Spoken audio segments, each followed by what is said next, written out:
നമസ്കാരം. മലയാളി വാർത്ത ഇൻസൈഡിലേക്ക് സ്വാഗതം.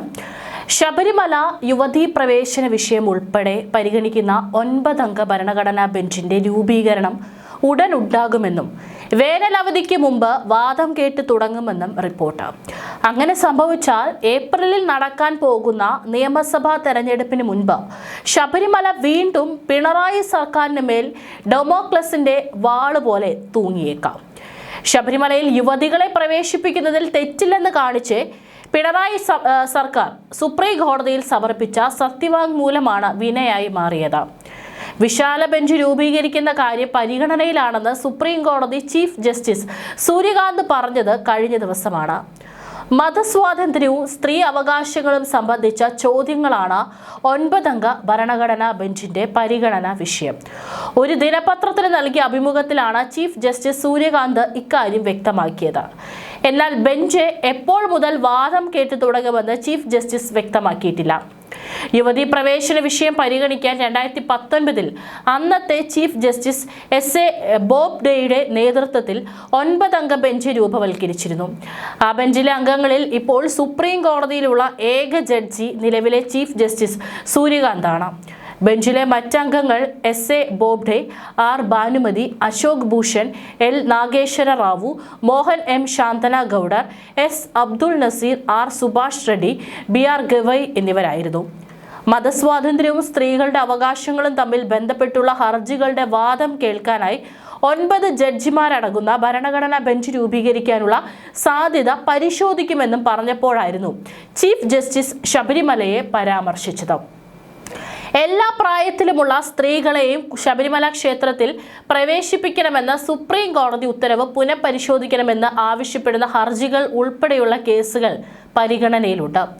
പള്ളികളിൽ സ്ത്രീകൾക്ക് പ്രവേശനം നിരോധിക്കുന്നത് ചോദ്യം ചെയ്തുള്ള ഹർജികൾ, സമുദായത്തിന് പുറത്ത് വിവാഹം കഴിക്കുന്ന പാഴ്സി സ്ത്രീകൾക്ക് ക്ഷേത്രപ്രവേശനം വിലക്കുന്നത് ചോദ്യം ചെയ്തുള്ള ഹർജി എന്നിവയും ഈ വിഭാഗത്തിലായുണ്ട്. ശബരിമല യുവതീ പ്രവേശന വിഷയം പരിഗണിക്കാൻ 2019 9 അംഗ ബെഞ്ച് രൂപീകരിച്ചിരുന്നു. എന്നാൽ ഒന്നും നടന്നില്ല. ഏത് പ്രായത്തിലുള്ള സ്ത്രീകൾക്കും ശബരിമലയിൽ പ്രവേശനം സുപ്രീം കോടതി അനുവദിച്ചത് 2018 സ്ത്രീകളെ ദൈവമായി ആരാധിക്കുന്ന രാജ്യമാണ് ഇന്ത്യ. സ്ത്രീകളോട് ഇരട്ടത്താപ്പ് കാണിക്കുന്നത് തരം താഴ്ത്തലിന് തുല്യമാണ്.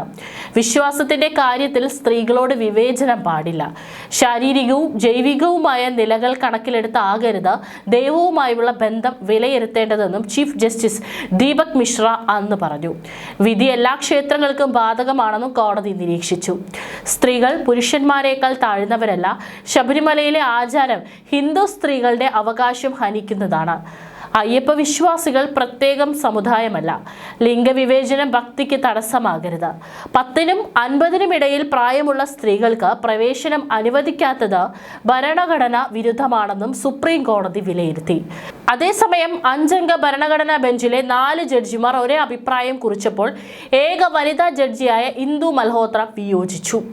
ജസ്റ്റിസ് നരിമാൻ പ്രത്യേക വിധി പ്രസ്താവന നടത്തിയെങ്കിലും ചീഫ് ജസ്റ്റിസിന്റെ അഭിപ്രായത്തോട് യോജിച്ചു. ഏത് പ്രായത്തിലുമുള്ള സ്ത്രീകൾ അയ്യപ്പന്റെ മുൻപിൽ ഒരുപോലെയാണ്.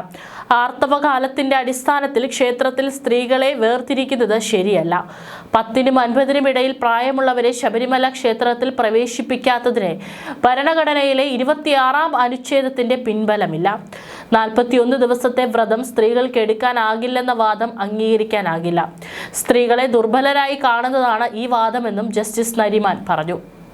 ആർത്തവത്തിന്റെ പേരിൽ സ്ത്രീകൾക്ക് പ്രവേശനം അനുവദിക്കാതിരിക്കുന്നത് ഭരണഘടനാ വിരുദ്ധമാണെന്നും ജസ്റ്റിസ് DY ചന്ദ്രചൂഡ് നിരീക്ഷിച്ചു.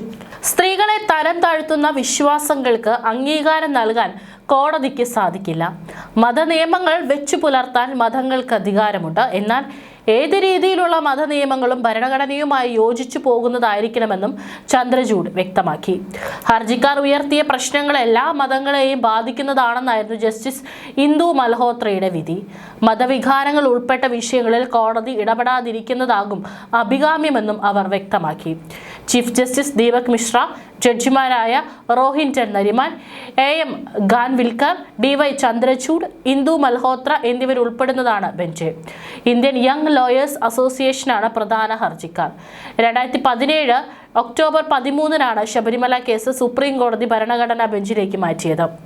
ഭരിക്കുന്നത് ആരായാലും സുപ്രീം കോടതിക്ക് മുന്നിൽ സ്റ്റേറ്റ് ഓഫ് കേരള മാത്രമേയുള്ളൂ.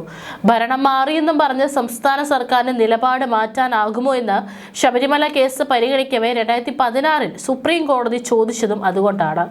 ശബരിമല യുവതീ പ്രവേശനത്തെ അനുകൂലിച്ച് LDF സർക്കാർ 2007 മുതൽ നൽകിയ സത്യവാങ്മൂലം പിൻവലിക്കുകയാണെന്ന് UDF സർക്കാർ പറഞ്ഞപ്പോഴായിരുന്നു ജസ്റ്റിസ് ദീപക് മിശ്രയുടെ ചോദ്യം. കേരള സർക്കാരിനോട് ഇതേ ചോദ്യം സുപ്രീം കോടതിക്ക് ഇനിയും ആവർത്തിക്കേണ്ടി വരുമോ?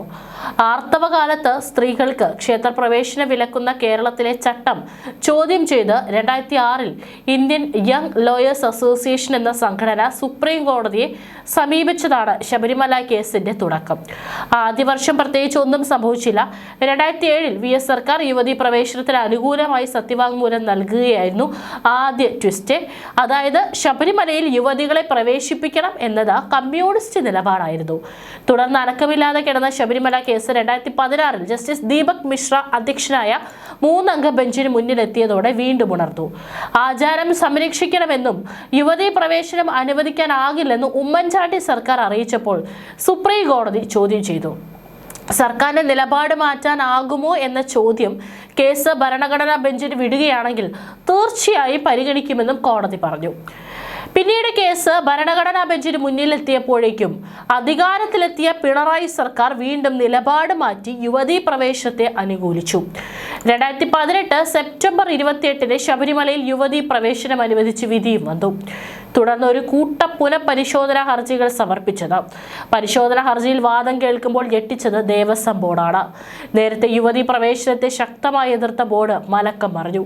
പുനഃപരിശോധനാ ഹർജി പരിഗണിച്ച 5 അംഗ ബെഞ്ച് റഫർ ചെയ്ത നിയമപ്രശ്നങ്ങൾ പരിശോധിക്കാൻ 2020 9 അംഗ സംഘം ബെഞ്ചുണ്ടാക്കിയെങ്കിലും ഒരു ദിവസം മാത്രമാണ് വാദം കേട്ടത്. കോവിഡ് വന്നതോടെ മാറ്റിവെച്ച കേസ് പിന്നീട് ഇന്ന് വരെ പരിഗണിച്ചില്ല. ഇപ്പോഴാണ് ചീഫ് ജസ്റ്റിസ് രംഗത്തെത്തിയത്. ശബരിമലയിൽ യുവതീ പ്രവേശനത്തെ അനുകൂലിച്ച് സുപ്രീം കോടതിയിൽ സർക്കാർ നൽകിയ സത്യവാങ്മൂലത്തിൽ തിരുത്ത് ഉടൻ നടക്കില്ല. യുവതീ പ്രവേശനത്തിലെ സത്യവാങ്മൂലത്തിൽ തിരുത്തൽ വേണമെന്ന് സർക്കാരിനും ദേവസ്വം ബോർഡിനുമേൽ കോൺഗ്രസിന്റെയും BJPയുടെയും സംഘപരിവാർ സംഘടനകളുടെയും സമ്മർദ്ദമുണ്ട്. ശബരിമലയിൽ യുവതികളെ പ്രവേശിപ്പിക്കണമെന്ന് സർക്കാരിനും ഇപ്പോൾ വലിയ നിർബന്ധമില്ല. ലോക്സഭാ തെരഞ്ഞെടുപ്പിലുണ്ടായ തിരിച്ചടിയാണ് കാരണം. ദേവസ്വം ബോർഡിനും സമാന അഭിപ്രായമാണ്. കേസ് കോടതിയിലെത്തുമ്പോഴേ ഇതേപ്പറ്റി ആലോചിക്കേണ്ടതുള്ളൂ എന്ന നിലപാടിലാണ് ബോർഡും സർക്കാരും. പുനഃസംഘടിപ്പിച്ച 9 അംഗ വിശാല ബെഞ്ച് കേസ് പരിഗണിക്കുമ്പോൾ നിലപാട് അറിയിക്കാൻ അവസരമുണ്ട്. പക്ഷേ വിശാല ബെഞ്ച് പരിഗണിക്കുന്ന ഭരണഘടനാ വിഷയങ്ങളുടെ വാദത്തിന്റെ ഭാഗമായാണ് നിലപാട് അവതരിപ്പിക്കേണ്ടത്. അതിന്റെ സ്വീകാര്യത കോടതിയാണ് നിശ്ചയിക്കുന്നത്. അതായത് പിണറായി സർക്കാർ ശബരിമലയിൽ യുവതികളെ പ്രവേശിപ്പിക്കാൻ അനുവദിക്കണമെന്ന മുൻ സത്യവാങ്മൂലം തിരുത്തുമോ എന്നാണ് അറിയേണ്ടത്. ശബരിമല യുവതീ പ്രവേശന വിഷയത്തിൽ സംസ്ഥാന സർക്കാർ സുപ്രീം കോടതിയിൽ നൽകിയ അഫിഡവിറ്റ് പിൻവലിക്കണമെന്നും മന്ത്രി VN വാസവൻ തനിക്ക് ഉറപ്പു നൽകിയെന്നും NSS general secretary G Sukumaran Nair പരസ്യ പ്രസ്താവന നടത്തിയിരുന്നു. എന്നാൽ അഫിഡവിറ്റ് പിൻവലിക്കേണ്ടത് നിയമവകുപ്പും ദേവസ്വം വകുപ്പുമാണ്. നിയമവകുപ്പ് നടത്തിയ അന്വേഷണങ്ങൾക്ക് തൽക്കാലം നിലവിലെ സ്ഥിതി തുടരാനാണ് ലഭിച്ച മറുപടി. അതായത് G സുകുമാരൻ നായരെ പിണറായി പറ്റിച്ചുവെന്ന് ചുരുക്കം. സർക്കാരിന് NSS പിന്തുണ പ്രഖ്യാപിച്ചതോടെ സർക്കാർ അത്തരം ചിന്തനങ്ങളെല്ലാം ഉപേക്ഷിച്ചു. സംസ്ഥാന സർക്കാർ സുപ്രീം കോടതിയിൽ നൽകിയ അഫിഡവിറ്റ് ശബരിമലയിൽ യുവതീ പ്രവേശനം അനുവദിക്കണമെന്നാണ്. ആ കാര്യം സംസ്ഥാന സർക്കാരിന് വേണ്ടി സുപ്രീം കോടതിയിൽ ഹാജരായ സീനിയർ അഭിഭാഷകൻ ജയ്ദീപ് ഗുപ്ത കോടതിയിൽ തന്റെ സബ്മിഷനിൽ പറഞ്ഞിട്ടുണ്ട്. സംസ്ഥാന സർക്കാർ പരസ്യമായി എടുത്തതും സുപ്രീം കോടതിയിൽ വിവിധ രേഖകൾ വഴി സ്ഥാപിക്കപ്പെട്ടതുമായ തീരുമാനത്തിന് വിരുദ്ധമായി എങ്ങനെയാണ് ഒരു മന്ത്രിക്ക് ഉറപ്പ് നൽകാൻ സാധിക്കുന്നത്? അതും വിഷയം സുപ്രീം കോടതി ഭരണഘടനാ ബെഞ്ചിന്റെ പരിഗണനയിലുള്ളപ്പോൾ. വിഷയം സുപ്രീം കോടതിയിൽ ഇരിക്കുമ്പോൾ പിണറായി സർക്കാരിന് അഫിഡവിറ്റ് പിൻവലിക്കാൻ കഴിയില്ല. മാത്രമല്ല ശബരിമല നിലപാടിൽ ഒരു മാറ്റവുമില്ലെന്ന് സെപ്റ്റംബർ 4 ദേവസ്വം മന്ത്രി VN വാസവൻ തിരുവനന്തപുരത്ത് വെച്ച് നടത്തിയ പ്രസ്താവന മാധ്യമങ്ങൾ റിപ്പോർട്ട് ചെയ്തിട്ടുമുണ്ട്. ശബരിമലയിലെ സുപ്രധാന സുപ്രീം കോടതി വിധി യുവതീ പ്രവേശനത്തെ അനുകൂലിച്ചുകൊണ്ട് LDF സർക്കാർ നൽകിയ സത്യവാങ്മൂലത്തിന്റെ കൂടി അടിസ്ഥാനത്തിലായിരുന്നു. UDF സർക്കാരിന്റെ കാലത്ത് നിയോഗിച്ച പ്രയാർ ഗോപാലകൃഷ്ണൻ അധ്യക്ഷനായ ദേവസ്വം ബോർഡ് യുവതീ പ്രവേശനത്തിനെതിരായ നിലപാട് തന്നെയാണ് ആ ഘട്ടത്തിൽ സ്വീകരിച്ചത്. ഇതിന്റെ പേരിൽ ബോർഡും പിന്നീട് വന്ന ഇടതു സർക്കാരും മുടക്കി. തുടർന്ന് ഇടതു സർക്കാർ നിയോഗിച്ച ബോർഡ് വിധിയുടെ പുനഃപരിശോധന ഹർജിയുടെ ഘട്ടത്തിൽ യുവതീ പ്രവേശനത്തെ അനുകൂലിച്ചും പുതിയ സത്യവാങ്മൂലം നൽകി.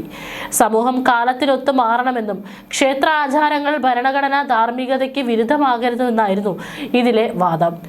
ഉമ്മൻചാണ്ടി സർക്കാരിന്റെ കാലത്ത് നൽകിയ ആചാര സംരക്ഷണം ഉറപ്പുവരുത്തുന്ന സത്യവാങ്മൂലം പിൻവലിച്ച് യുവതീ പ്രവേശനത്തെ അനുകൂലിക്കുന്ന സത്യവാങ്മൂലം LDF സർക്കാർ നൽകിയതാണ് കേസിൽ വഴിത്തിരിവായത്. ഈ നിലപാട് തിരുത്തി ആചാര സംരക്ഷണത്തിനായി നിലകൊള്ളാൻ തയ്യാറാണെന്ന സൂചനയാണ് പ്രശാന്തിന്റെ ബോർഡ് നൽകിയത്. ബോർഡ് ആ നിലപാടെടുത്താൽ സർക്കാരും തിരുത്തൽ സത്യവാങ്മൂലത്തിന് തയ്യാറാകുമോ എന്ന ചോദ്യമുയരും. എന്നാൽ ഇതിൽ പ്രതീക്ഷ വേണ്ട. പിണറായി സർക്കാർ ഒരിക്കലും അതിന് തയ്യാറാവില്ല. ശബരിമല പ്രശ്നത്തിൽ ഉമ്മൻചാണ്ടി സർക്കാർ നൽകിയിരുന്ന സത്യവാങ്മൂലം തിരുത്തി ഹിന്ദു ആചാരാനുഷ്ഠാനങ്ങളെ തകർത്തെറിയാൻ ശ്രമം നടത്തിയത് പിണറായി വിജയന്റെ ഭരണത്തിന് കീഴിലായിരുന്നു. സംസ്ഥാന സർക്കാർ നൽകിയ സത്യവാങ്മൂലമാണ് ശബരിമലയുടെ ആചാരാനുഷ്ഠാനങ്ങളെക്കുറിച്ച് സുപ്രീം കോടതിക്ക് പോലും തെറ്റിദ്ധാരണ ഉണ്ടാക്കാൻ കാരണം. രജസ്വലരാകുന്ന സ്ത്രീകൾക്ക് മാത്രം ശബരിമലയിൽ ഏർപ്പെടുത്തിയിരുന്ന നിയന്ത്രണം മുഴുവൻ സ്ത്രീകൾക്കും പ്രവേശനമില്ല എന്ന തരത്തിൽ തെറ്റിദ്ധാരണ സൃഷ്ടിച്ചത് പിണറായി സർക്കാരിന്റെ നിലപാടാണ്. നൈഷ്ഠിക ബ്രഹ്മചാരി എന്ന ഉത്തരേന്ത്യക്കാർക്ക് മനസ്സിലാക്കാത്ത സങ്കല്പം കോടതിയിൽ സത്യസന്ധമായി അവതരിപ്പിക്കുന്നതിലും പിണറായി സർക്കാർ പരാജയപ്പെട്ടു. യുവതി പ്രവേശനം അനുവദിച്ചുകൊണ്ട് കോടതി വിധി വന്നപ്പോൾ ശബരിമല തന്ത്രി മുതലുള്ള ഭക്തസമൂഹം അപ്പീൽ പോകുന്നതുകൊണ്ട് വിധി നടപ്പാക്കുന്നത് നിർത്തിവെക്കണമെന്നും സാവകാശം തരണമെന്ന് ആവശ്യപ്പെട്ടെങ്കിലും അതും ചെയ്തില്ല എന്ന് മാത്രമല്ല, പോലീസിന്റെ ഒത്താശയോടെ രാത്രി ഇരുളിന്റെ മറവിൽ ക്ഷേത്രത്തിൽ സ്ത്രീകളെ കടത്തിക്കൊണ്ടുവന്ന് പിണറായി വിജയന്റെ അദ്ദേഹത്തിന്റെ ശിങ്കിടി പാടുന്ന ഏതാനും പോലീസ് ഉദ്യോഗസ്ഥരുടെയും ശ്രമഫലമായിട്ടായിരുന്നു. ശബരിമലയിൽ ആചാരാനുഷ്ഠാനങ്ങൾ ലംഘിച്ചപ്പോൾ നടയടച്ച് ശുദ്ധിക്രിയ നടത്തി ക്ഷേത്രത്തിന്റെ ആചാര പാരമ്പര്യം തന്ത്രി കണ്ഠര് രാജീവര് പാലിച്ചു. ഏപ്രിലിൽ പിണറായി പടിയിറങ്ങും മുമ്പ് കേസ് സുപ്രീം കോടതിയിൽ വരാതിരുന്നാൽ ഭാഗ്യമെന്നേ പറയേണ്ടൂ. അങ്ങനെ വന്നാൽ യുവതികളെ പ്രവേശിക്കണമെന്ന മുൻ സത്യവാങ്മൂലം പിൻവലിക്കാനാകുമോ ഇല്ലയോ എന്ന കാര്യം ചർച്ചയാവും.